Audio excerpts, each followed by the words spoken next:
Սիրելի հայրենակիցներ, ինչպես գիտենք, ձնամաքրման աշխատանքները լիովին ձախողած քաղաքացիական պայմանագիրը, հանրապետությունը եւ իրենց պոլիսային հաճախորդը հանրային ձայնը մայրաքաղաքում թանկացրել են գույքահարկը, աղբանության հարկը, տրանսպորտի ուղևորցը, սակայն հիմա ես ուզում եմ հասկանալ, բա քաղաքացիները ոնց վերաբերվեն են հարցին, որ ձախողված ձնամաքրման աշխատանքների հետևանքով, օրինակ մայրաքաղաքի Շիրակի փողոցում ունենք հետևյալ խնդիրը։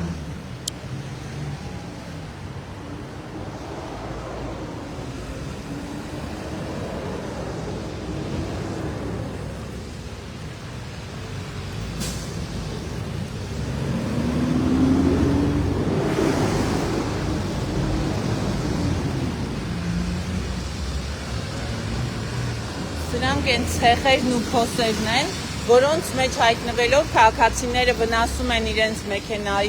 մեքենան, իսկ քաղաքապետարանը չի փոխհատուցում, փոխհատուցման փոխարեն ասում է, որ գնացեք թանկարժեք փորձաքննություններ բերեք, եզրակացություններ բերեք, թե դա առաջացել է քաղաքապետարանի անգործության կամ թերի աշխատանքի հետևանքով։ Ինչ անել այս պարագայում եւ ոչ միայն վարորդների համար, այլ նաեւ հետիոտների համար էլ խնդիր ունենք ահա այստեղ։ Զեբրայի հատվածում էլ կան մեծ փոսեր